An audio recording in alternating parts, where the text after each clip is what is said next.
Почитувани присутни, добре дојдовте и на оваа последна панел дискусија на тема добри практики за корпоративно управување, норматива версус пракса.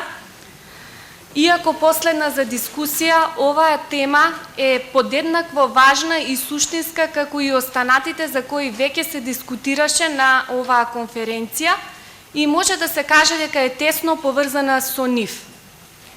Корпоративното управување представува значаен елемент за довербата како кај инвеститорите, така и за пошироката јавност и има се поголемо значење за одржливиот развој на компаниите и на пазарите на капитал. Денес имаме привилегија да разговараме со истакнати представници од деловниот и институционалниот сектор, кои ќе споделат своја експертиза, знаење и практични примери од своето работење. Ми представува особена чест да ги поздравам и најавам нашите панелисти, господинот Орде Ѓорѓиевски, директор на правни и општи работи во Витаминка АД Прилеп и подпредседател на Македонската асоциација за корпоративни правници, господинот Гораст Поповски, директор на сектор за правни работи, Стопанска банка АД Скопје и господинот Тихомир Касапинов, ESG координатор, менаџер за управување со менаџмент системи и проектен менаџмент, Винарска визба Тиквеш. Како вовед во дискусијата на оваа тема, а најпрвин ќе се осврнеме на тековната состојба со корпоративното управување на нашите котирани компании кои што известуваат за примената на Кодексот, користејќи ги наодите од анализата што берзата ја изготви врз основа на одговорите на компаниите на прашалниците за примена на Кодексот и нивната проценка за усогласеноста со конкретните одредби од Кодексот. Оваа година 24 котирани друштва од вкупно 92 котирани друштва известија за примената на Кодексот во 2004 година. Стапката на усогласеност во 2024 година изнесува 80% и е за незначителен 1% повисока во споредба со минатата година. Помеѓу одредбите се забележани и самите делови од Кодексот, се забележени известни подобрувања речиси во сите делови од Кодексот. При тоа, како и претходните години, забележуваме дека постојат разлики во поглед на усогласеноста со деловите од Кодексот, така, например, првиот дел од Кодексот, делот 1, права на акционерите, бележи усогласеност, делот 4 бележи највисок степен на усогласеност, тоа е 95%, наспроти делот 2 кој што бележи усогласеност од 74%. Што се однесува до усогласеноста по одредби, може да забележиме дека најмногу одредби има кои што имаат стапка на усогласеност од 100%, има во делот 1 права на акционерите, а најмногу одредби со најниска стапка на усогласеност има во делот 2 надзорен одбор од Кодексот. Други интересни факти и бројки кои што би сакале да ги споделиме денес се и следните. 15 од 24 друштва имаат 1/3 независни членови, односно го исполнуваат повисокиот стандард од Кодексот, наспроти барањето од Законот за трговски друштва, кој што предвидува 1/4 од членовите на одборите да бидат независни. Големината на надзорниот одбор, односно на извршните членови на одборот на директори се движи од 3 до 14, а на управниот одбор, односно на извршните членови се движи од 1 до 7. 8 од 24 друштва имаат формирано комисии на одборот, и тоа комисија за ревизија, комисија за избор и менување и комисија за надоместоци и награди. 7 од друштвата усвоиле план за сукцесија и во однос на родовата структура оваа година не е забележано подобрување, односно 24% од вкупниот број на членови на одборите на компаниите биле жени во 2024 година, и може да заклучиме дека се уште не е исполнет таргетот што е поставен со кодексот, а тоа е 30% учество на жените во одборите во 2025 година. Ќе видиме каква ќе биде состојбата до година кога ќе известат за примената на кодексот во 2025 година. Ова е накратко за тековната состојба на корпоративното управување согласно кодексот на нашите котирани компании. Како што видовме, постојат позитивни поместувања, но и области каде што има простор за подобрување. Дозволете ми да ја отвориме дискусијата со првото прашање. Господине Ѓоргиовски, усогласеноста од 80% ќе се согласите дека е на задоволително ниво, но дали за одредени прашања се работи само за декларации или нашите компании вистински ги практикуваат принципите на доброто корпоративно управување и се подготвени да постигнат подобри резултати во идни? Ви благодарам. Прво да се заблагодарам за трпението кое го имаат преостанатите учесници на овој форум. Исклучително важен, исклучително добар. Јас доаѓам од правната фела и ми е навистина драго што имам прилика да се измешам, да ја представувам мојата компанија Витаминка, а во исто време и Македонската асоциација на корпоративни правници како нејзин подпредседател, зашто сум благодарен, еве благодарност и од Витаминка и од асоциацијата до организаторот. Прашањето ви е сосема добро и многу ми е драго дека го отвораме прашањето за Кодексот за корпоративно управување. Оваа работа, иако ја доживуваме како поприлично нова, и не е баш така нова. Зошто не е нова?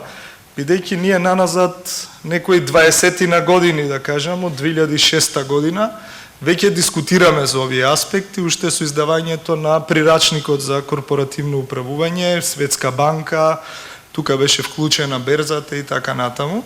Меѓутоа, изминативе 2-3 години, 4 години, веќе тоа е и на некој начин обврска за дел од котираните компании, нели, да известуваат за усогласеноста. Таа обврска произлегува од членот 42А од правилата за котација и има одредени критериуми кои друштва се обврзани да даваат информации, нели, во врска со исполнувањето на предвидените критериуми. Јас, бидејќи го поставивте прашањето дали се работи за декларации или навистина ние постапуваме, сме усогласени, ќе ви кажам едно нешто, како јас го доживувам. Прво, ова е на некој начин навлегување во интимата на друштвата. И сега, ако сакате, ќе одам и понатаму и ќе ви кажам дека тој нов вид нудизам кај друштвата треба да биде општо прифатен во амбиентот во кој што работиме. Зошто? Затоа што ние не сме навикнати многу на тоа, не сме навикнати, бидејќи малку по моје разбирање на нештата се наоѓаме во еден период на адолесценција на акционерството, јас често тоа го зборувам, па дури и до некаде може да дискутираме и за криза на акционерството, а еве и зошто. Симптоматично е зошто толку малку имаме акционерски друштва во Македонија. Вие кажавте еден податок, 24 компании известиле, тоа ако можам да забележаме 0,03% од вкупен број предпријатија во Македонија. А од вкупниот број, ако котирани е 30% од вкупниот број на котирани компании. Не, јас зборувам во вкупната структура на регистрирани компании во Македонија. Ме разбирате, бидејќи дискутираме за Кодекс за корпоративно управување. Кој е проблемот тука? Проблемот е затоа што со толку мал број нема да се направи значајна промена. Јас верувам дека ќе појдеме на некое повисоко ниво и ова апсолутно како бројки што ги презентирам не значи негирање на нештото, меѓутоа во одредени сегменти, токму заради ова што веќе го кажав, заради потребата до таа мера, нели, да обелоденуваме некои факти, некои информации, а заради немањето историја во тој дел, заради немањето, ако сакате, и традиција на обелоденување на фактите, нас ќе ни биде малце тешко и затоа ќе има веројатно и декларации. Ако сакате, земете го известувањето за наградувањето на членовите на органите на управување како исклучително сензитивно, веројатно ќе најдете, многу се ретки случаите, тоа е толку раритетно, може би 1-2 компании известуваат на начин како е предвидено во Кодексот за корпоративно управување. Меѓутоа, мнозинството споделува податоци за бруто издатоци или за бруто надоместоци на органот на управување. Има многу подпрашања тука, зошто е тоа така, дали на некој му одговара или не му одговара, па ние и поприлично се пресликуваме, гледаме како другите постапуваат и ако има добри примери, ние се трудиме да ги преземеме, но комуницираме оптимално, онолку колку што се бара, не претерано. И ќе ви кажам, предводници на оваа работа сигурно се банките во Македонија, но се и оние системи во Македонија кои имаат странски капитал. Ние, значи, апсолутно се придвижуваме, добра работа е тоа што сега се бара или се наметнува, ние веќе завлегуваме и во една друга сфера, ESG барање и така натаму. Се менуваме, но за тоа ќе биде потребно време. Благодарам, господине Георгиевски.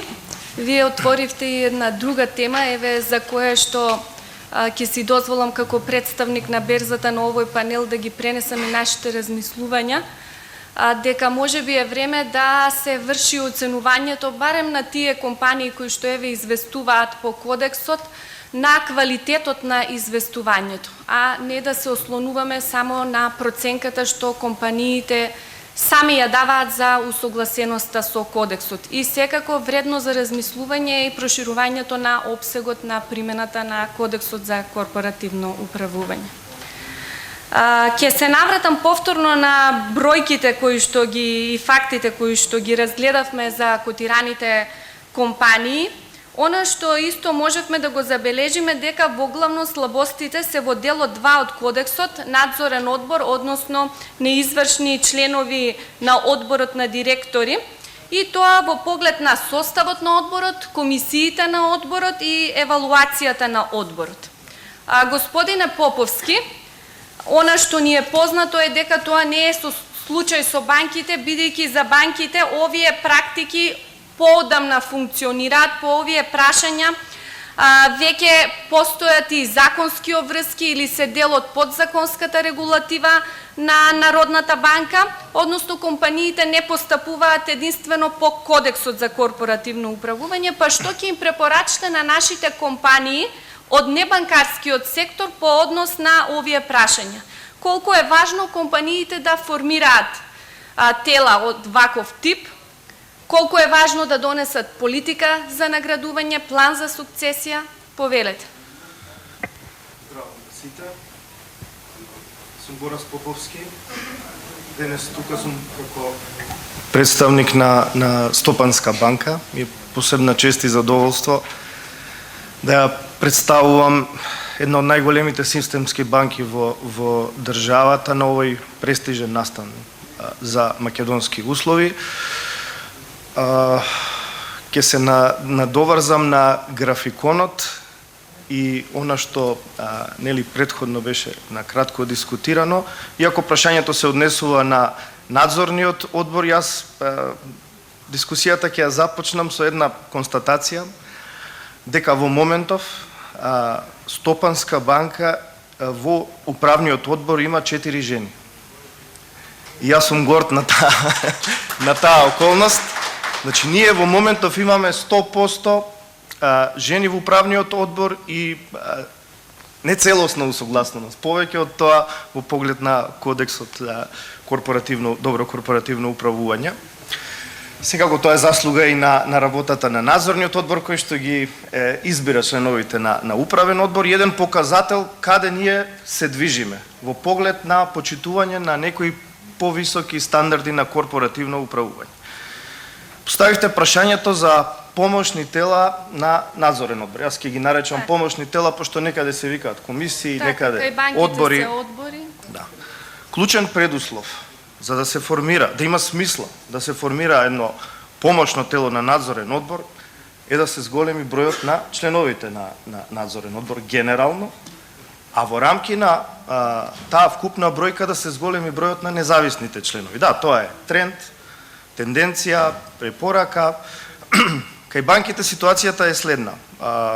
Бројот на членови на надзорен одбор гравитира околу 7, некои имаат 6, а бројот на независни членови е минимум 2, некои имаат 3, а некои размислуваат за 3. Сега, во ваква реална фактичка состојба, ние може да зборуваме за помошни тела на надзорен одбор, каде што, по моје мислење, клучна улога ќе имаат независните членови на овој одбор. Сега, кога викаме независните членови, останатите, да, се професионалци, меѓутоа они ги представуваат акционерите во тој одбор. За да одлуките добијат на тежина, за да објективноста биде поголема, секако потребно е понепосредно вклучување на овие независни членови. Сега, во тој контекст, конкретно примерот еве на Стопанска банка, 2013 година е формиран одбор за наградување како помошно тело на надзорниот одбор. За подоцна, скоро време да неговите надлежности се прошират и тој стане одбор за наградување и именување. Благодарение на формирањето на овој одбор и политиката за наградување, во банката беше воведен систем на оценување на перформанси, клучните перформанси на вработените, и мислам дека од 2013 година наваму тој е основа за финансиската мотивација на вработените. Значи, резултатот од оценката на перформансите е директно врзан со финансиската мотивација. Тоа значително помага за да имаме една отчетност према вработените во поглед на нивните финансиски услови под кои работат, и мислам дека овој систем станува се поактуелен како што се зголемуваат трошоците за живот, се повеќе се зголемува и ангажманот на ова тело. Еве за илустрација, кај нас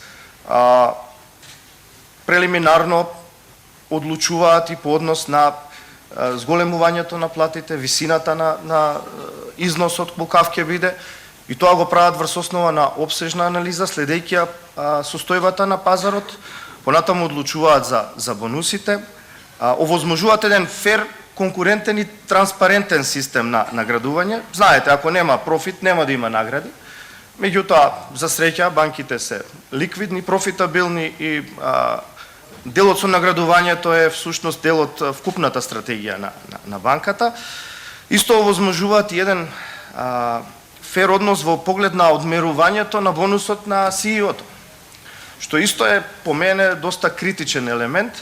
Кај нас тоа е поставено во систем. Мора да ги помине овие задолжителни филтри. Во спротивно не може да се одмери висината. И при тоа секако во таквите дискусии се исклучува инволвментот на самиот CEO, што не знам дали е пракса во останатите котирани компании кои што не доаѓаат од банкарскиот сектор. Ја спомнавте и сукцесијата. Многу актуелно прашање. Стопанска банка има план за сукцесија и интензивно се работи на негова имплементација. Меѓутоа, не станува збор за активност која што може за кратко време да даде резултати, туку во најмала рака се работи за амбициозни планови од 3 години, првично, а понатаму и за процес кој што цело време треба да се следи, мониторира и надградува. Што овозможува оваа сукцесија? Знаете дека многу актуелна е темата на флуктуација на човечките ресурси и работната сила од една во друга компанија, дури во конкуренција. Причините често се и финансиските услови и целиот амбиент за работа во компанијата од каде што се случил одливот. Ваквите помошни тела ги идентификуваат причините за одлив и преземаат мерки, предлагаат мерки кои што понатаму се разгледуваат и на останатите одбори во банката, за да се спречи ситуацијата. Сега не е само одлив, настануваат и за жал оние настани кои што се дел од нашата сурова реалност. Се случуваат несреќи, психолошки соборувања, здравствени проблеми на менаџери.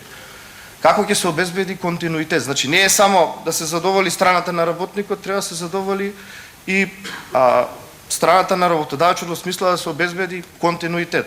За таа цел, во моментов и во наредниот период, се работи интензивно на идентификување на таленти и на лидери. Значи, со визуелни алатки, вчера бе објаснувани на некој од страна од некој на претходните излагачи. Ќе кажам дека во следните чекори дури ќе се побара од сегашните лидери да кажат кои се идните потенцијални лидери во нивното обкружување. И со тој факт, со таа околност да живеат, а не да им создава грижа или некакви непријатности дека нивниот наследник седи до нив и работи рамо до рамо со нив. Значи, тоа се трендовите, треба да се обрне повеќе внимание, како што кажав, испуштањето на добри таленти и лидери ја чини компанијата двојно, така да во овој дел фокусот на стопанска банки, но останатите банки е нели да се разработи целосно и да се применува во пракса оваа политика за сукцесија. Благодарам. Корисно е за сите од нас, мислам, овде да ги слушниме овие искуства и секако да се применат и во пракса. Една друга тема за која што веќе беше начната нели и во претходниве панели е и нефинансиското известување, односно Кодексот за корпоративно управување е актот кој што ги воспоставува обврските за прв пат во Македонија за ESG известување. Посветува едно поглавје посветено на ESG прашањата поврзани со животната средина, прашањата од општествен интерес и управувањето. Можевме да забележиме дека и во овој дел се бележи напредок. Господине Касапинов, што сметате според вас, кои конкретни чекори и практики треба да ги преземат компаниите за да ги вклучат овие прашања во деловниот модел и во стратегиите за управување со ризици? Какво е вашето искуство околу ESG имплементацијата и со кои препреки вие сте се соочиле при имплементацијата во пракса? Благодарам, Зорица. Најнапред благодарност до Македонска берза за поканата за учество на овој панел и можноста нели Тиквеш како компанија која веќе има ESG извештај да ги сподели своите примери за поминување на овој пат за овие чекори. Значи, доброто корпоративно управување во себе ги содржи нели правилата и праксите и процесите кои му овозможуваат на фирмите за нели управување и контрола на самите компании.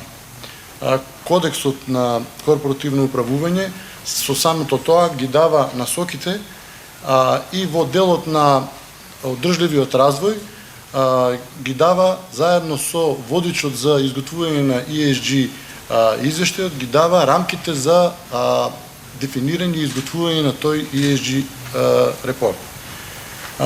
ESG-то само како себе, нели, ако нели најголем дел го истоветуваат само со нели животната средина, екологијата, но тоа во принцип не ги содржи, тоа е поширока димензија, тоа ги содржи трите столбови, нели како што рековте, екологија, социјални работи и управување. Тука се значи човечки права, безбедност, здравје на вработените, бенефиции на вработените, во управувачкиот дел, организацијската структура, бизнис етиката, транспарентноста како најбитна,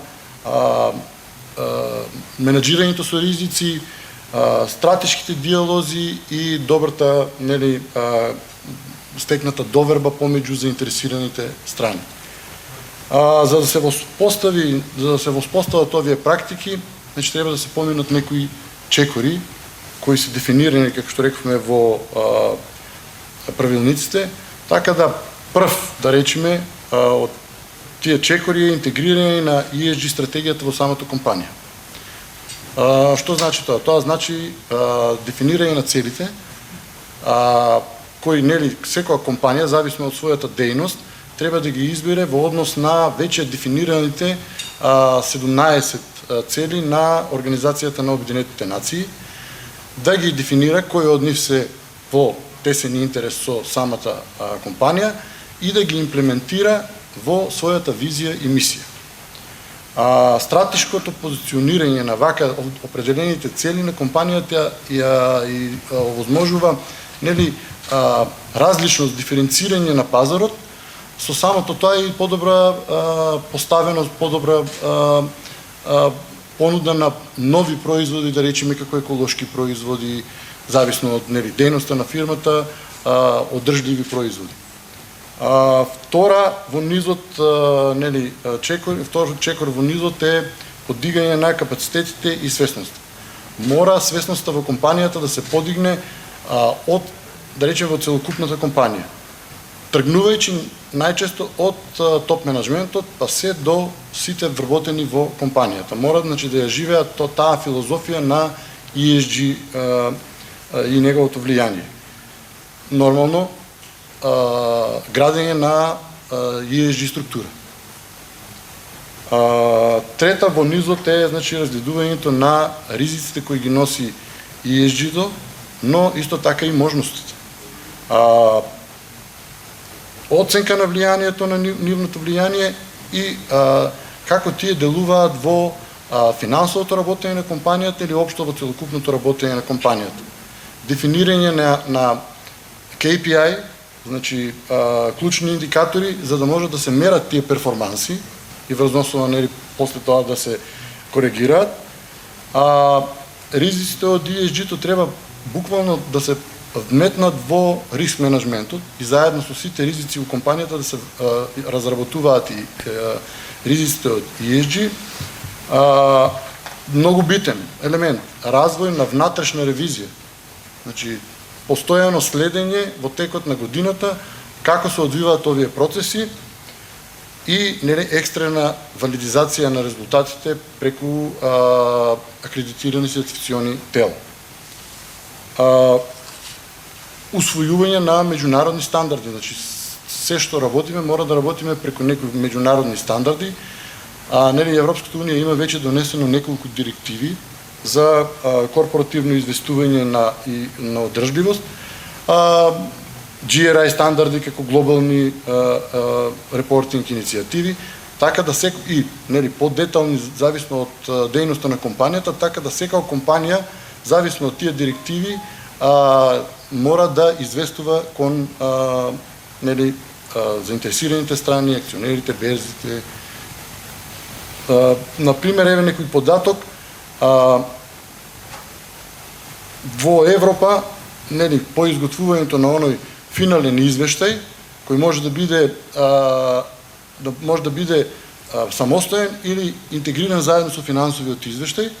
Значи, во Европа праксата е 42% од компаниите известуваат како посебен извештај, значи не финансов извештај, 33% известуваат заедно во склоп на финансовиот извештај, останатите се или во фаза на подготовка или уште не се започнати со реализација на овие ESG стандарди.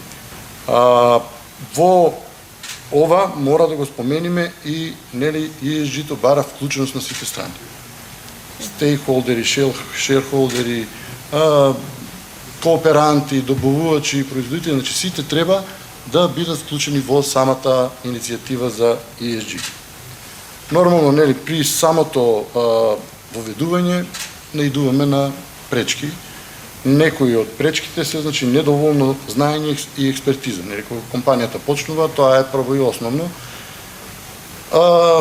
Решението е ангажирање на експерти. Во прво време кога почнавме, надворешни експерти, сега веќе и во Македонија ова тематика е добро разработена, така да едукативните центри, стопанските комори веќе имаат тренинзи, обуки, каде што секој компанија може да само да се изгради кон процесот за ESG воведување. Ограничените ресурси се втора препрека, финансови, човечки, технолошки. Значи, би рекол мала поддржаност, ниска поддржаност на компаниите кои сакат да го воведат ово ESG стандард во делот на и сите владини политики, во делот на кредитирање, треба да се даде поголем удел, барем каматни стапки помали, грејс периоди, одобрување на поголеми грејс периоди, затоа што сепак ова е дополнително како инвестирање плюс за издигање на вредностите на компанијата. Отпорот на промени. секоја компанија при воведување на нешто ново, нели организацијската структура внатре првен дава отпор. Тоа мора да се надмине. И последно во низот би го рекол, но не помалку важно е недостигот на податоци и методологија на пресметка на сите тие потребни елементи во самите ESG репорти. Ви благодарам. Ова е прашање за сите. Одберете една област која според вас може да се подобри. Тихомир, еве да почнеме со вас.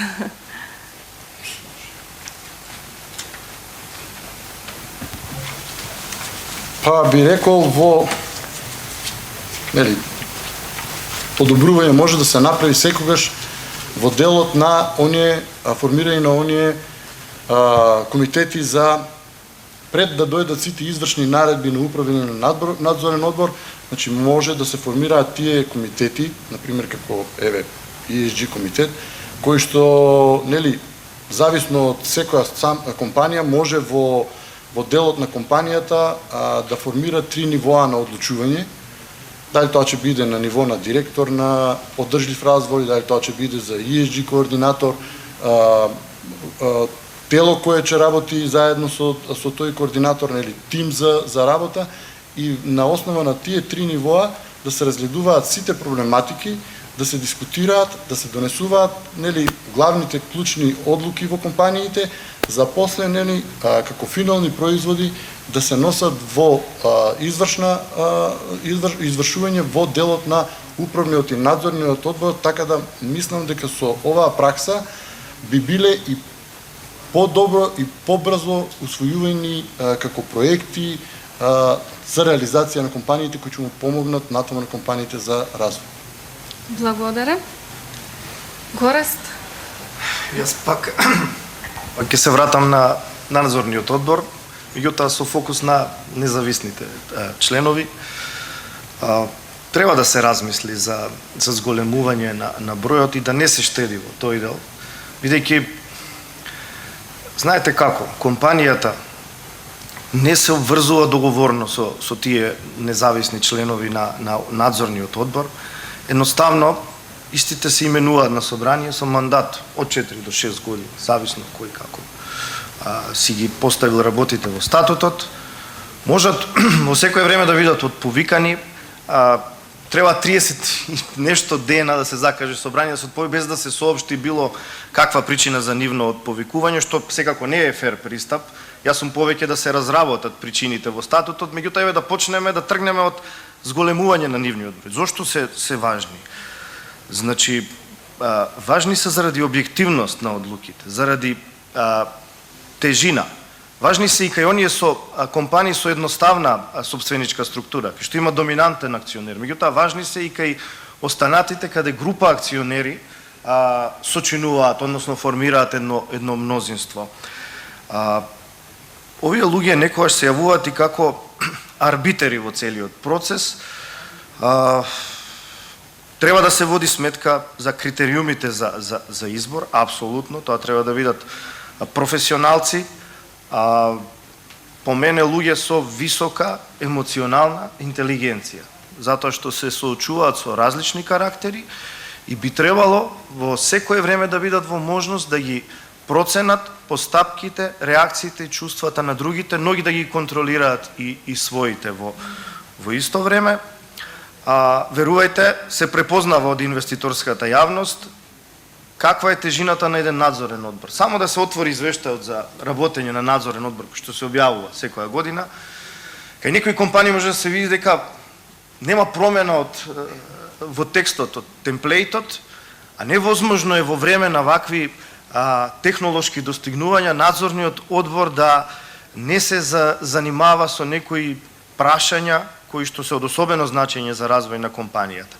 Значи, формирајте ги овие комитети, давајте им ја, доделувајте им ја надлежноста за именување, наградување, дефинирајте ги заедно со нив значајните ризици, бидејќи на крајот одговорноста е на надзорниот одбор. По онаа одлука ние што ја имаме банките за добро корпоративно управување, која патем може сите да имаат во предвид, бидејќи укажува на добри насоки, практики и обврски за банките.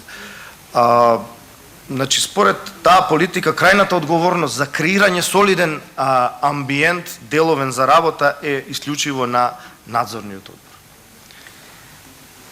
Ќе се согласам со констатацијата за битноста на независноста на членовите на самиот одбор, односно на независните членови на одборот на директори.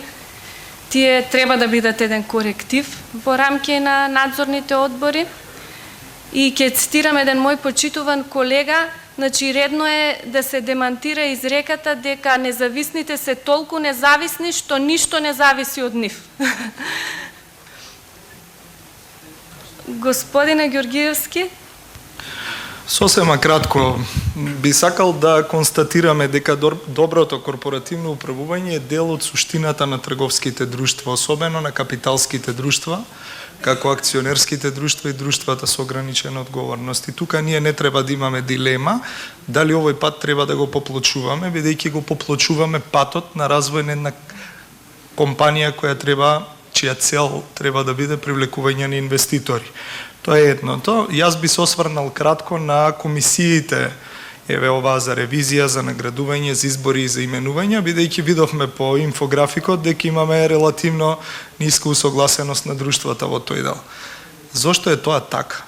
Тоа е така бидејќи се треба да разбереме тргнува и завршува со волјата на менаџментот. Гостинот од Хрватска многу добро кажа дека кај нас сега се случува тој премин на од една во друга генерација, не само на собственоста, туку и на менаџментот. Ние се уште немаме издвоен менаџмент од собствеништвото во Македонија. Ако инсистираме на професионален менаџмент, јас верувам дека ќе инсистираме и на професионални структури внатре. Зошто? Затоа што органот на управување или од органот на управување произлегуваат комисиите како тела или кои треба да работат во функција на друштвото, да бидат коректив на органот, да предлагаат и така натаму. Ако вие имате автократски избрани членови на органот на управување, по волја на еден, двајца собственици, тие ќе ви доаѓаат на седниците само за некаков надоместок. Ќе креваат рака по потреба и дури нема можеби да го прочитаат она што им го сервира корпоративниот секретар. Ќе извините ако сум брутално искрен, меѓутоа во суштина тоа е така. Ако ние инсистираме на професионализам, ако сакаме нас да не препознаат овие инвеститориве, па ако сакате на крајот на денот и да бидеме кредитирани од некого, бидејќи тоа банките, еве EBRD и овие големите тоа го препознаваат, ние мора да го менуваме тој мајндсет. Без промена ние ништо нема да направиме. Политиката за наградување ќе биде само парче хартија. Ако сакаме во суштина да функционира и овие да бидат коректив, тогаш мораме да се менуваме на начин како што предложив. Благодарам. Ви благодарам. Покренавте сите прашања кои што се вредни за дискусија и разгледување, како од страна на берзата, така и од страна на самите акционерски друштва. Ќе се согласиме сите дека постои простор за подобрување, но верувам дека ќе се согласиме дека и нашите компании се повеќе ја препознаваат вредноста на корпоративното управување и нивната ангажираност на ова поле е показател за зрелост и свест за важноста на ова прашање за нивниот бизнис. Со овој дел од дискусијата се обидовме да дадеме представа за локалната состојба, но да погледнеме што се случува и на глобалната сцена и да видиме дали нашите компании пак се подготвени да ги следат глобалните трендови. Влијанието што иновациите, дигиталните технологии и вештачката интелигенција го имаат врз светот генерално, не го заобиколува и корпоративното управување. Тие во доменот на корпоративното управување несомнено може да влијаат на подобрување на процесот на донесување на одлуки, на процесите деловни во друштвата, на ефикасноста во управувањето со ризици, на менаџирањето со човечките ресурси, но од друга страна пак наметнуваат и значајни предизвици, како правни, така и етички. Дозволете да почнеме со придобивките од истите. За виртуелните собранија и електронското гласање може да кажеме дека се директна придобивка за акционерите, затоа што овозможуваат полесен пристап и остварување на правото на глас. За ова веќе зборуваа и претходните говорници. Јас ќе додадам дека во други земји ова е веќе норма или стандард, а кај нас се законски дозволени, но не и задолжителни за компаниите, па од тука и ретко се применети. Моето прво прашање на оваа тема е за господинот Ѓоргиевски. Дали сметате дека оваа пракса треба да се модернизира и кај нас? Прашањето е повеќе од аспект на компаниите, дали тие се подготвени и кои се правните пречки, ако постојат? И воопшто други пречки во однос на функционирањето на ова право за акционерите во пракса. Ви благодарам што го отворивте ова прашање. Ние сме го дискутирале на различни форуми. Прво, факт е дека со виртуелните собранија, ако се овозможат, се зголемува достапноста, а со тоа и вклученоста на инвеститорите во политиките или во носењето на стратешките одлуки во друштвата и за тоа нема дилема. Се нагласи потребата за виртуелни собранија, особено во корона периодот, па и пост-корона периодот. Факт е дека практиката на одлучување исклучиво со физичко присуство на одреден начин дел од акционерите ги дистанцира од следењето на состојбите во друштвата, па и од донесувањето вакви важни одлуки. Меѓутоа, треба да се осврнеме на неколку важни аспекти, односно јас како правник чувствувам за потреба тоа да го кажам. Ние немаме соодветна правна рамка во Законот за трговските друштва. Немаме и во Законот за едношалтерски систем. Оваа материја сосема сегментарно се обработува во неколку одредби од ЗТД, меѓутоа има недоречености, ќе се осврнам само на неколку во интерес на времето. Прво е постоењето на еден таков систем, што верувам дека веќе можеби Телеком или некои други го имаат кај нив комерцијална, не знам. Ние не го имаме како компанија, меѓутоа постоењето треба да овозможи аксес или пристап можеби на повеќе од 1000 акционери.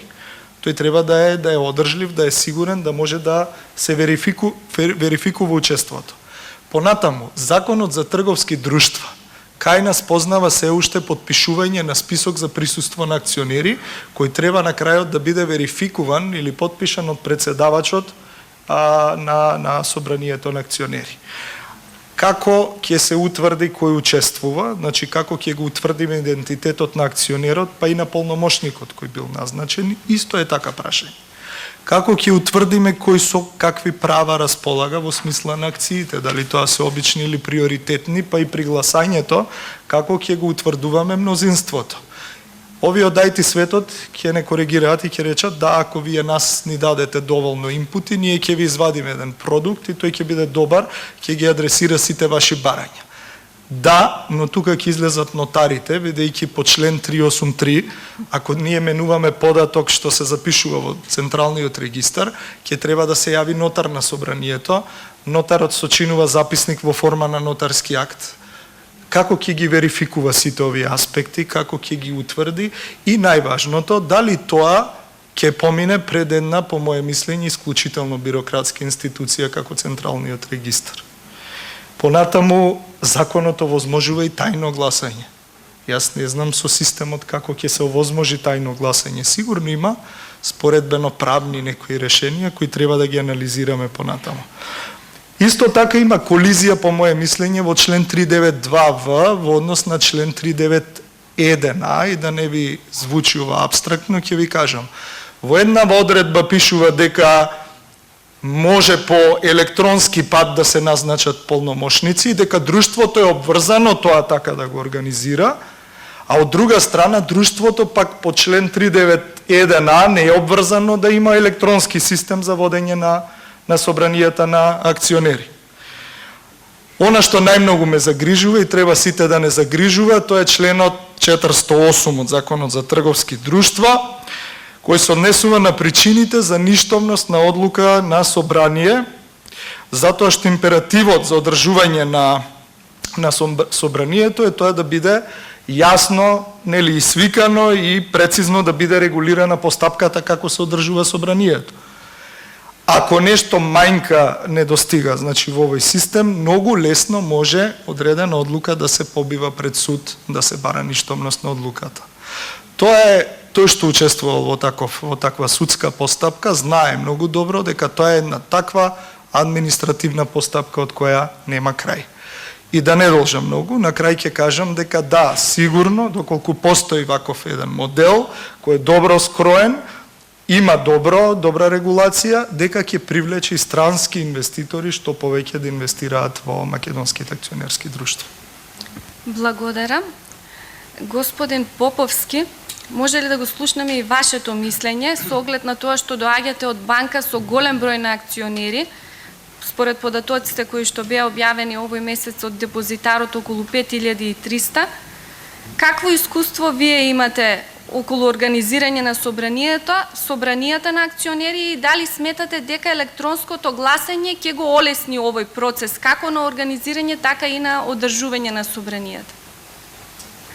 Благодарам. Одговорот прво ќе го дадам низ призма на моето искуство што го споменавте околу организирањето на акционерските собранија на Стопанска банка.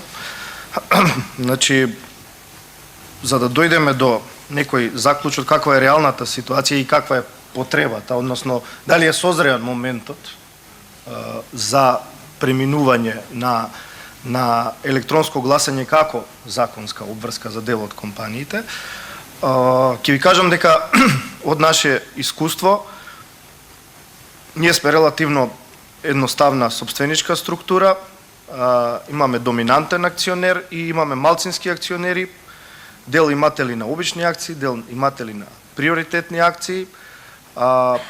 Доминантниот акционер вообичаено доаѓа со свој представник на собранието на акционери. И тоа бројка на акционери што ја спомнавте, ја сочинуваат малцинските, кои што според профилот, навиките и менталитетот припаѓаат на онаа група што имаат доверба во собранијата кои се одржуваат со физичко присуство. Тоа е мојот впечаток. Значи, тоа се луѓе кои што не доаѓаат редовно на собранијата, можеби затоа што не можат да влијаат драматично и на одлуките кога истите се однесуваат на точки од редовното работење. Со тоа што зголемено е присуството кога одлуките можеби задираат и права од другата група на иматели на акции, сепак како што кажав, профилот на тие луѓе, значи тоа се оригинерни стекнувачи на акции во еден изминат период, они сакаат да доаѓаат, да дискутираат, да критикуваат, да пофалат, зависно од расположението и видот на одлуката. Според мене, истите полагаат верба во собранијата кои се одржуваат со физичко присуство. Сега, тоа е искуството на Стопанска банка. Генерално, искуството, кое што јас го знам, и со кое сум во тек, дел од компаниите спомна и Орде дека имаат можност, не имаат можност, туку веќе имаат воспоставено, имплементирано платформи за електронско гласање. Ќе ви кажам да, значи, согласно препораките од Комисија за хартија од вредност, во пандемиските години ние ги одржувавме собранијата со писмена кореспонденција.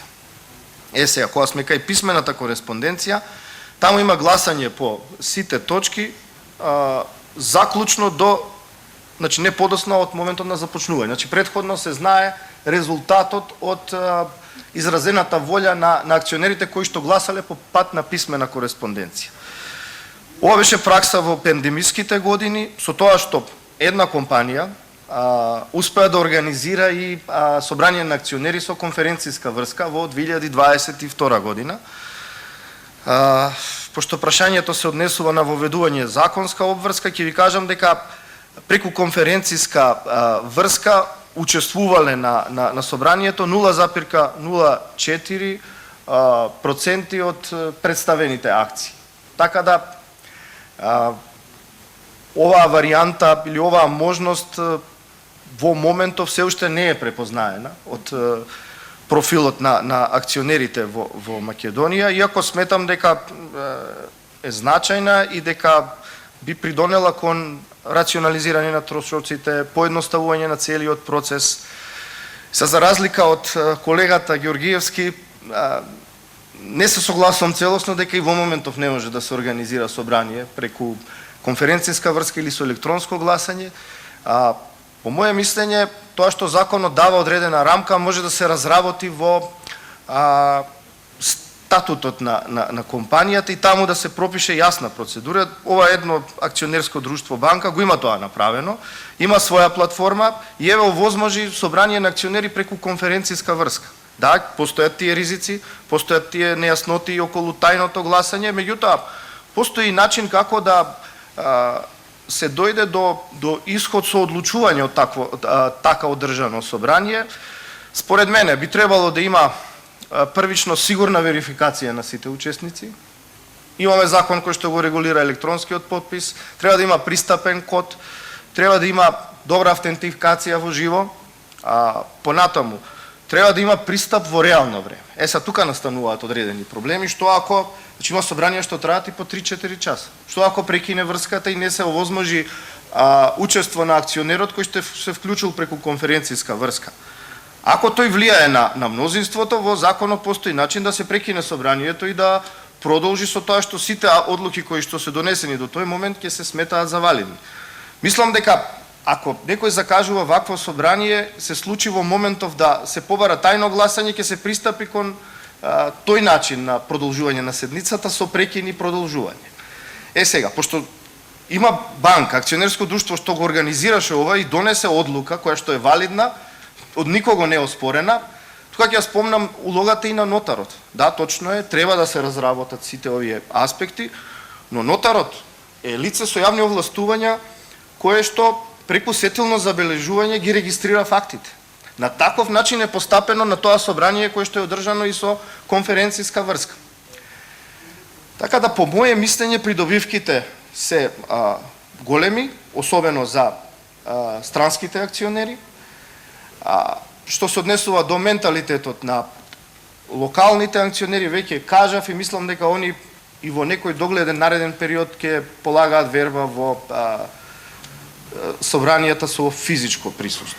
Што е мој став? По однос на поништувањето на одлуките, исто сметам дека постои начин на суд да се докаже и верификацијата, и пристапот во реално време и да се документира гласањето. Судот не смее да одбие докази кои што му се доставени во електронска форма.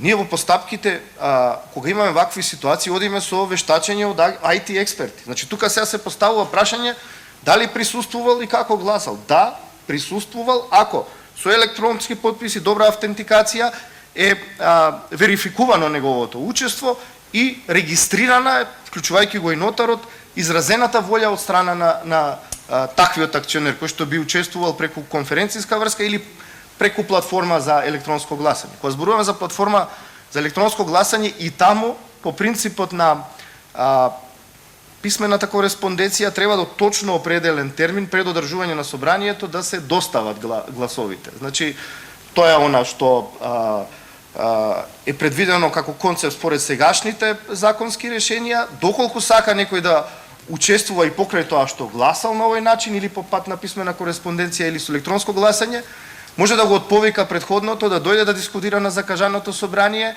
Во таков случај како релевантно ќе се смета произнесувањето на собранието држано со физичко присуство. Тоа е она ситуација што имаме во моментот.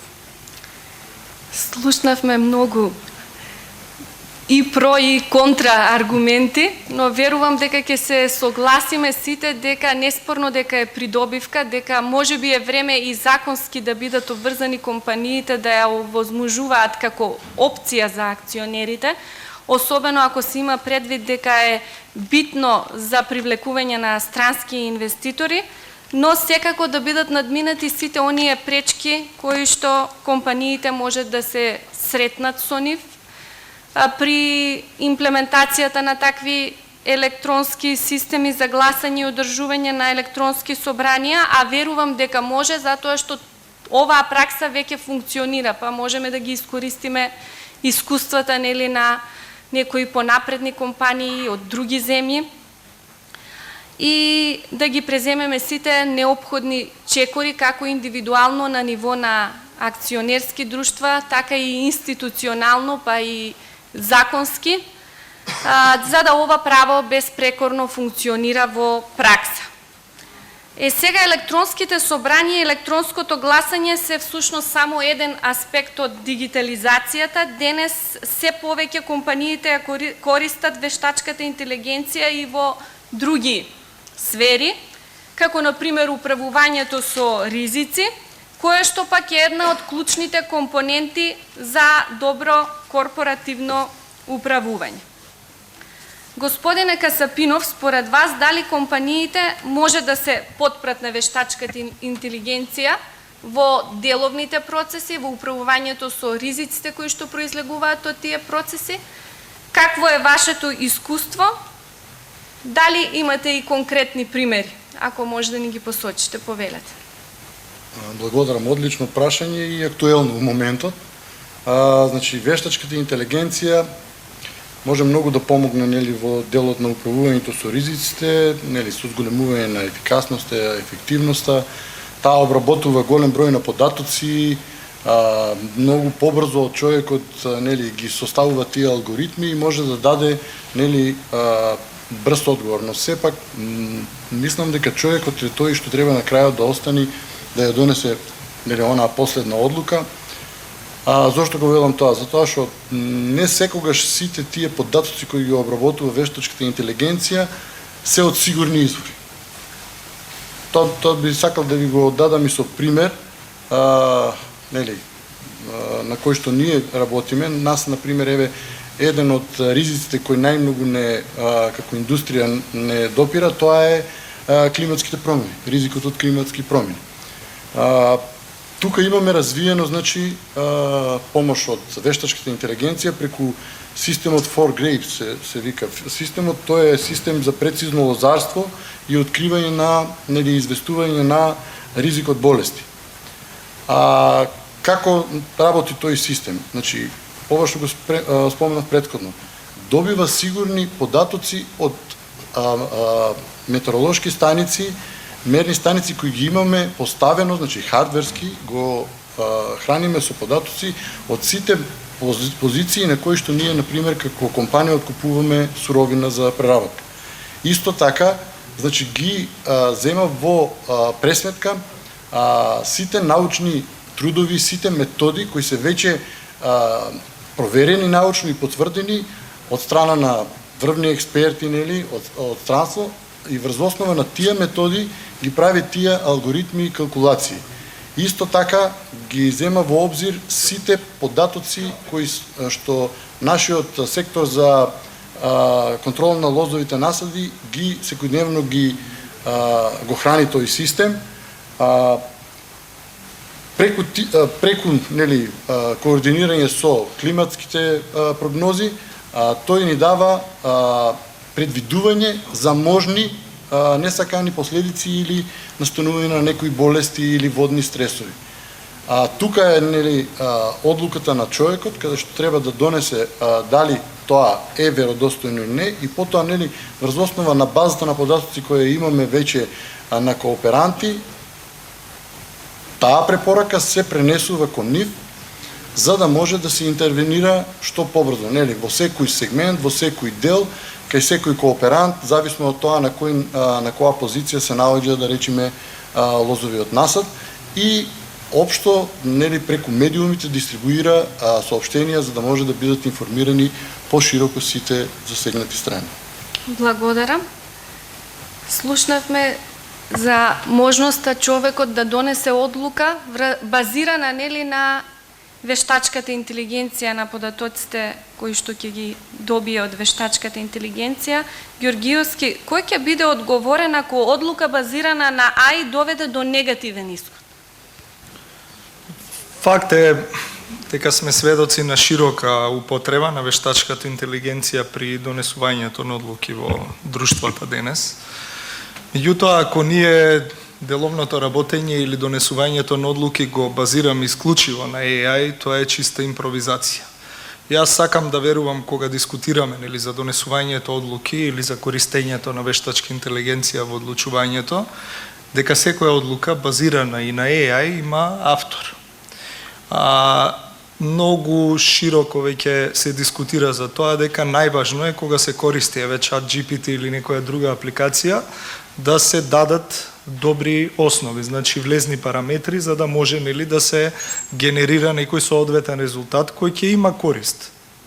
Вчера имав разговор со една драга колешка која прашувала за болест герб на желудникот и извади информација, веројатно заради начинот на кој го поставила прашањето, за герб политичката партија во Бугарија.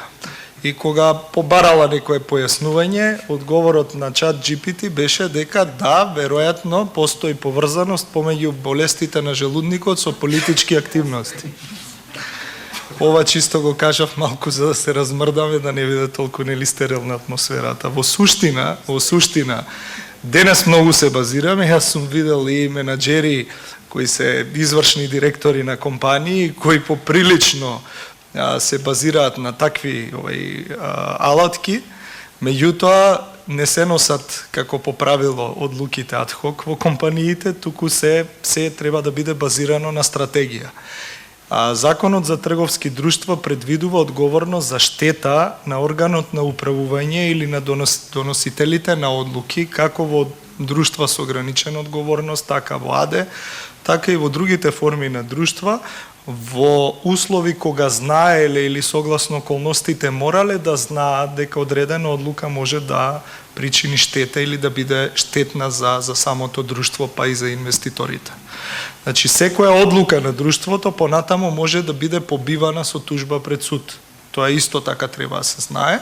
И она што посебно би го истакнал, тоа се уште две работи. Едната е сите стратешки одлуки, сите исклучително важни одлуки за работењето на друштвото, барем за акционерските друштва, мора да се донесуваат низ процес на коодлучување или претходна верификација, одобрување од страна на надзорниот одбор, што во услови кога имаме едностепен систем, ќе рече дека од страна на неизвршните членови треба да имаме одобрување. Сите тие луѓе треба да го прочитаат она што е сервирано пред нив и тоа е и втората поента и тука би завршил улогата на корпоративниот секретар. Тоа е тој кој што нели треба да ги помине ни своји раце одлуките, ајде да ги напише ако сакате, треба да ги издискутира, да поминат низ еден процес на претходна верификација, пред да бидат сервирани на одборот.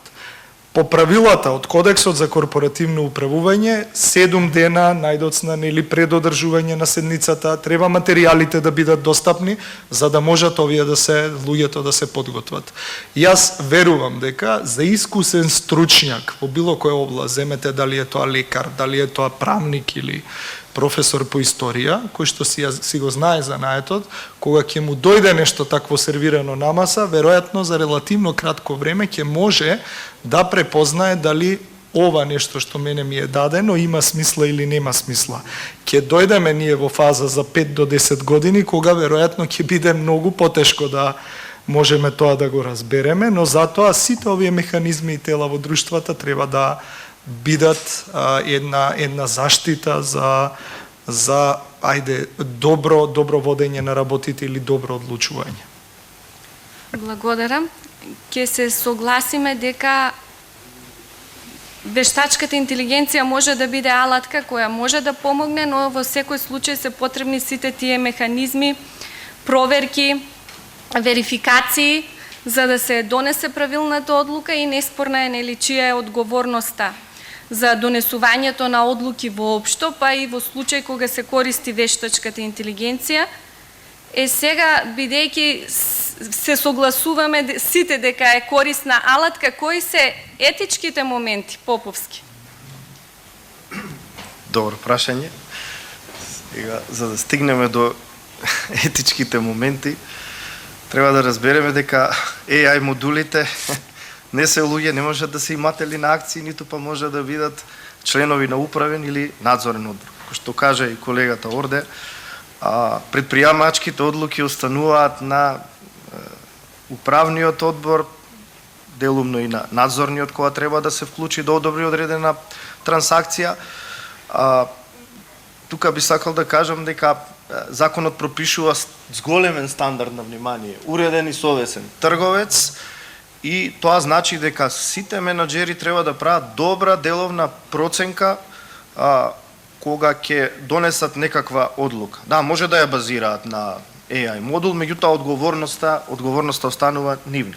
Сега кога зборуваме за етиката.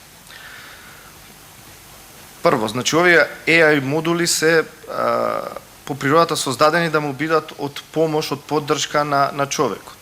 Човекот со милиони години се создавал по принцип дека кај него постојат сензори на телото, односно сетила кои што ги примаат информациите од надвор, истите подлежат на биолошка преработка внатре и понатаму соодветен одговор во зависност од конкретната потреба. Сега човекот, градејќи се по овој принцип, значи онај човечки хоризонт на симултаност, се базира на овие предпоставки, градејќи се на овој принцип се соочува со машини, со AI модули кои што немаат потреба од биолошка обработка на податоци и го испорачуваат резултатот со невидена брзина. Да, придобивка голема, меѓутоа, познавајќи ја природата на човекот, секогаш кога човекот има на располагање придобивки, тој е склон да ги злоупотреби во функција на својата моќ или да постигне некои, да речам, неприфатливи цели. Затоа, ова управување со ризиците е апсолутно потребно. Тука би кажал дека сериозните компании по искуство на странски искуства, дали ги собираат од надворешни консултанти или ги добиваат од нивните доминантни акционери, како што е случајот со Стопанска банка, се во фаза на изготвување на политики за одговорно користење на овие модули на вештачка интелигенција. И тука доаѓа до израз пред се во таа политика која што ги поставува рамките етичката димензија. Значи, маст во користењето на AI модули е човечкиот надзор и интервенцијата. Што значи тоа? Ако некоја човечка проценка е поадекватна, во таков случај се поништува резултатот од AI модулот. Значи, секако сите сме насочени кон поедноставување на процесите и во овој дел треба да се знае дека крајниот збор го има човекот. Во една банка, каде што се одобруваат големи кредитни изложености, AI модул може да биде, пример, дополнителен член на кредитен одбор. Меѓутоа не може да носи одлуки.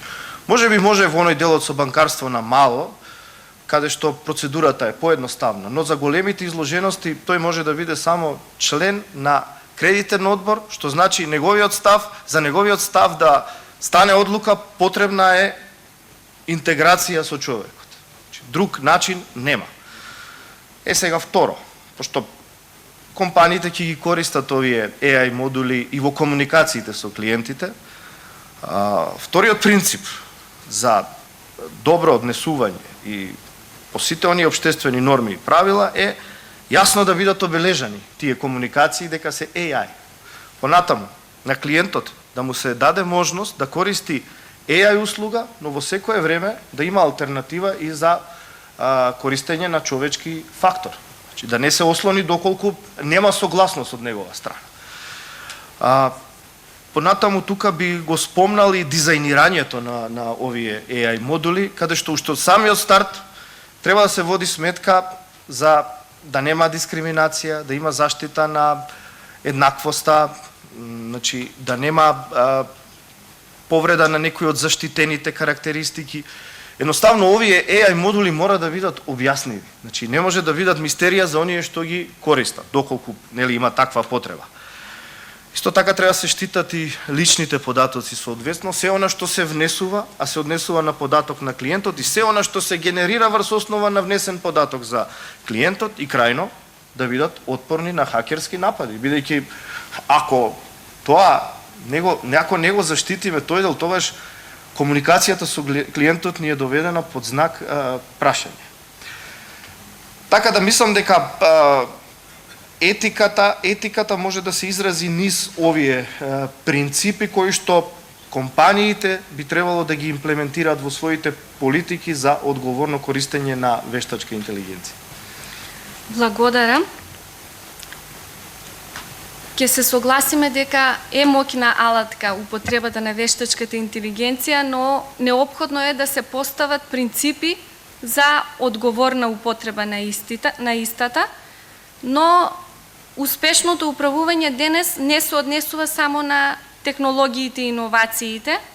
Се повеќе компаниите се соочуваат и со нови предизвици поврзани со одржливост. Затоа сега во овој дел од дискусијата ќе се фокусираме и на улогата на корпоративното управување во одржливоста. Ќе напоменам дека оваа тема е се поактуелна како во пракса, така и на регулаторен план.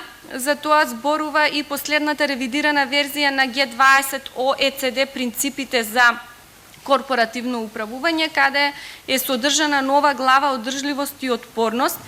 На европски план сме сведоци за прекумерената регулација, но сега следуваат процеси пак на дерегулација, односно поедноставување и намалување на административните барања. Но она што е факт е и дека на ниво на компанија улогата на одборите за прашања за одржливост се зголемува на многу пазари, па и на нашиот пазар. Како што споменавме досега, за нашите компании обврската за одборите да ги интегрираат ESG ризиците во деловниот модел, во стратегијата за управување со ризици, во различните политики поврзани со прашања за одржливост, произлегува единствено од Кодексот за корпоративно управување. Господине Касапинов, дали според вас е потребна и построга законска обврска? И кои компании треба да подлежат на истата? Да, во моментот, значи, регулативата кај нас ја дава Кодексот на корпоративно управување, нели, одржливоста, нели, преку, исто така преку водичот за изготвување на ESG извештајот, нели, дава некоја рамка за изготвување на тие нели, извештаи за одржлив развој,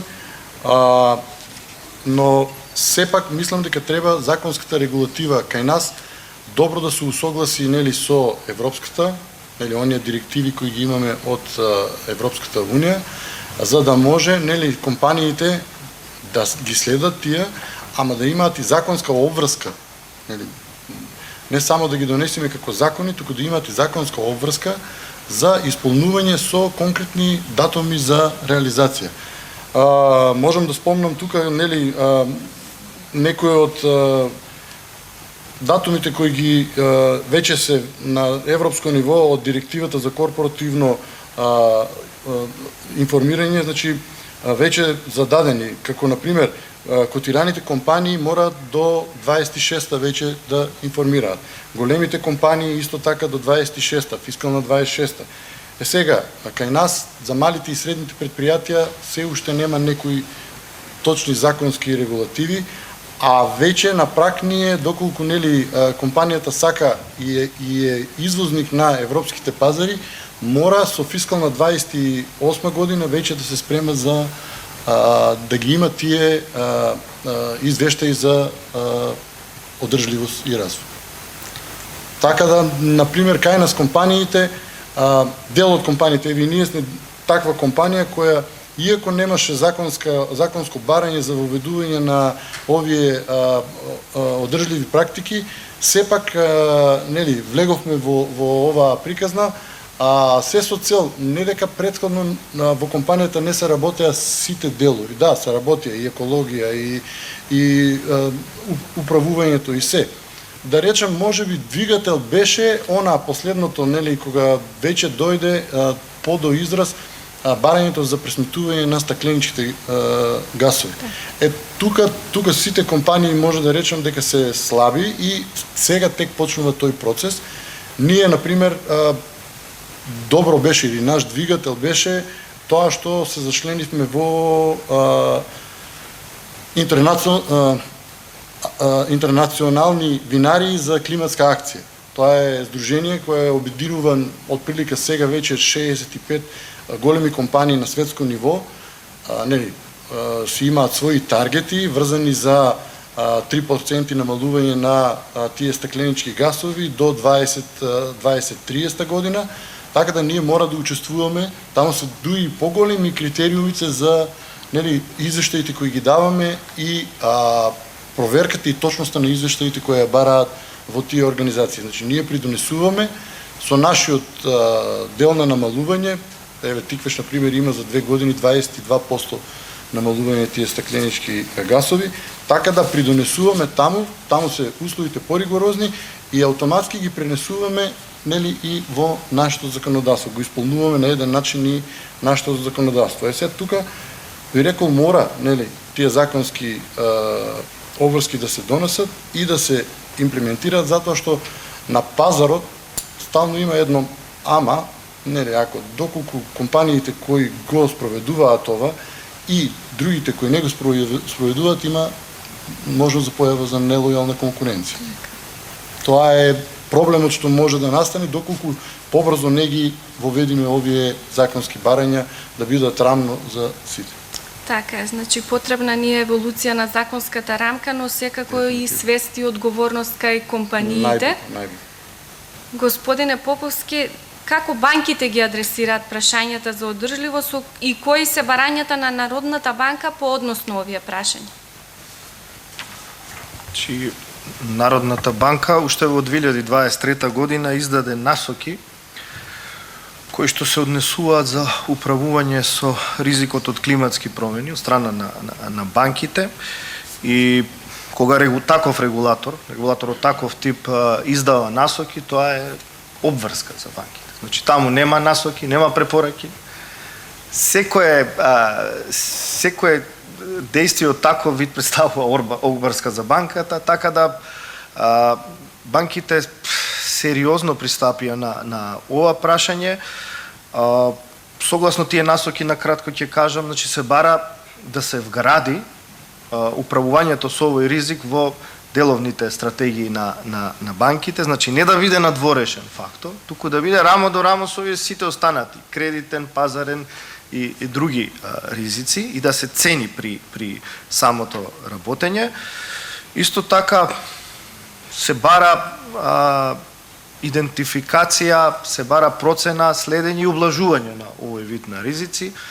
Се бара од банките да ги зголемат капацитетите со ангажирање на стручни лица, нови вработени, подобри информацијски системи, се со цел да можат да ја имплементираат ваквата активност и крајно, значи се реафирмира клучната улога на банките во имплементацијата на зелените инвестиции.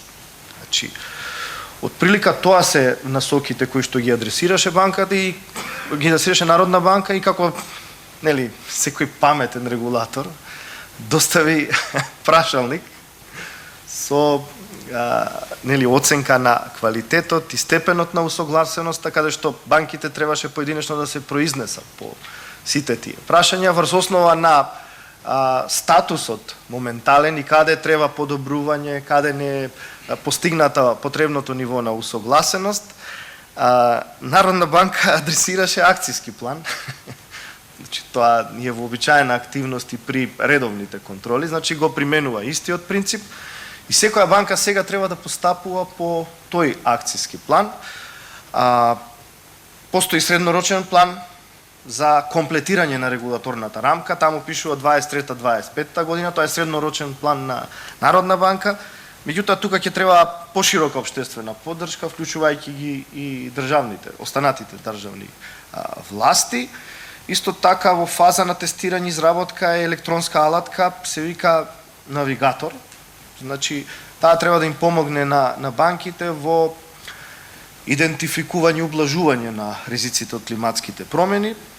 Значи тоа е Excel алатка во која што пример, ако воспоставувате деловен однос со компанија која врши активност во Битола, можете да видите колкав е ризикот од поплави, од земјотрес, дали е низок, среден, висок и врз основа на тоа, значи да тој сегмент го интегрирате во вашето одлучување. Од друга страна, банките што го кажа и Тихомир, очекуваат подобра законска регулација за да можат да одговорат на овие обврски кои што им се наметнати. На ниво на банкарска асоциација е формирана посебна комисија за ESG и мислам дека размислуваат како ова да го адресираат до своите клиенти. Еден од инструментите е да следат вашата пракса преку адресирање на соодветни прашалници на кои што клиентите ќе треба да одговорат. Сега тука се поставува прашање што понатаму со тие податоци. Значи, за тоа ни треба законска рамка. До овој момент единствено возможно да се користат во одлуките на банките овие податоци е да постои согласност. Прво да има изјава за веродостојност на податоците, второ да има согласност од клиентот за нивно користење.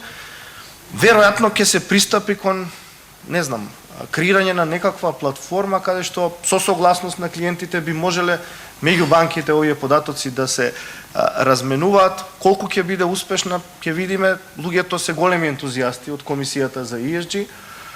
Така да јас очекувам да има некаков напредок, а вистинска револуција ќе се случи во оној момент кога државата ќе ги зајакне регулативите, значи законските решенија, и банките ќе мора да ги применуваат, не само компаниите, односно ќе ги барат овие податоци при воспоставувањето на деловните односи и кредитирањето. Така да од светските искуства, странските искуства, повторно се очекува банките да одиграат оваа клучна улога, пошто ако има таква обврска, клиентот ќе мора да достави веродостојни податоци и знаете, ако тоа представува во моментов не, представува пречка за добивање одредена услуга или финансиска поддршка, тогаш истите ќе мора да ги промена своите навики и да поработат на осогласување кон овие стандарди.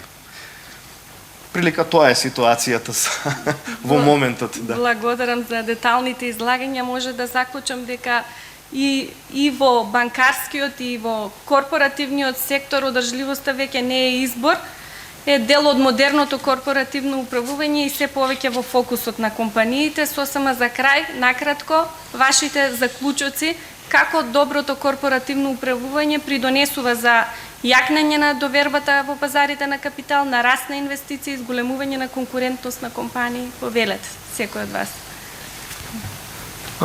Јас, мојот впечаток е дека искусниот инвеститор уште на капија може да го препознае во компаниите доброто корпоративно управување.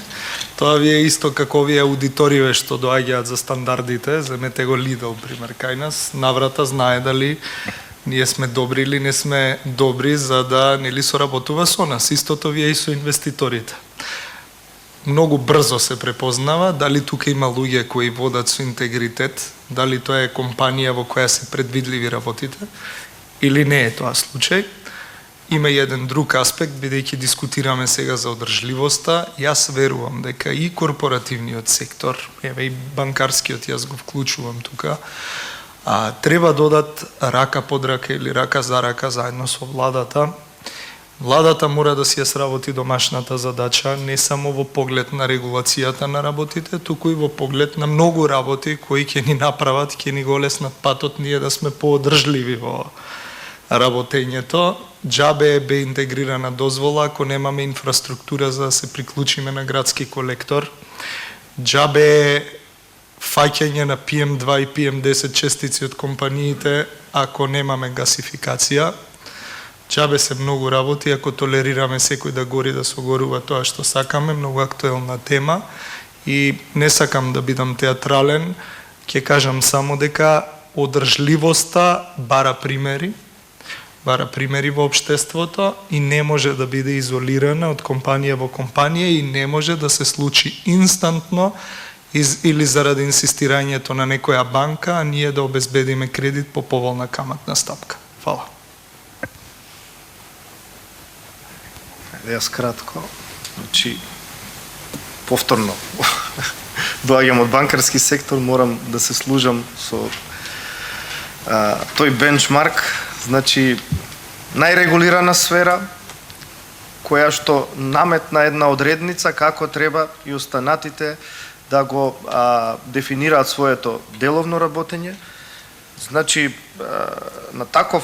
со со таква регулација од страна на Народна банка и прописите да се постигнуваат резултати какви што сите знаете дека банките имаат, е показател дека доброто корпоративно управување, доколку прва помисла меѓу останатото е нели работењето кое што го имаат банките за овој аспект, од таков случај следете го тој пример и мислам дека би биле компаниите на прав пат доколку се обидат да надминат некои своји условно кажано слабости, да се отворат према инвеститорската јавност и не само да бидат транспарентни, да имплементираат добри практики за кои претходно да дискутиравме.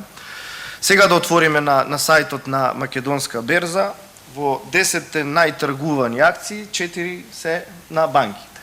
Отворете, ќе видите. Така да ако тоа е некој бенчмарк, мислам дека треба да се следи во натамошните процеси и усогласувања кон овие нови трендови.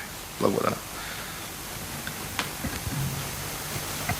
Доброто корпоративно управување, нели, со ESG принципите потврдено, нели, дава можност за раст на компанијата, зголемувањето, нели, на нивоата на управување, ESG надзорот, верифицираните податоци кои ги рековме дека на крајот мора да бидат сигурни, системот на инвестирање на поодржливи инвестиции, почисти операции, нели, зголемување на квалитетот на производот, тоа сето води, нели, на една компанија кон зголемување на нејзиниот имидж, кон задржување на пазарниот удел, нели, како краен комерцијален резултат би било, нели, појак бренд, подобра приказна раскажана на инвеститорите и на клиентите. Благодарам. Почитувани присутни, денес разговаравме за нешто што не е само формалност, туку предуслов за долгорочен успех и одржливо работење на компаниите. За да имаме успешни компании, потребни ни се почитување на акционерските права и нивно унапредување, силни одбори, силни механизми на внатрешна контрола, транспарентност и отчетност, посветеност на ESG прашањата и воопшто јасна визија и интегритет во работењето. Клучната порака е дека доброто корпоративно управување не е трошок, туку инвестиција и тоа во доверба, стабилност, одржливост и отпорност. Ви благодариме на вниманието и ве охрабруваме сите, без разлика кој од каде доаѓаме, дали сме дел од одборот или менаџментот, или сме вработени во компаниите, или дел од пошироката заедница, сите да бидеме двигатели на промените што ќе значат посветено, етичко и визионерско корпоративно управување. Уште еднаш ви благодариме на вниманието и страјност.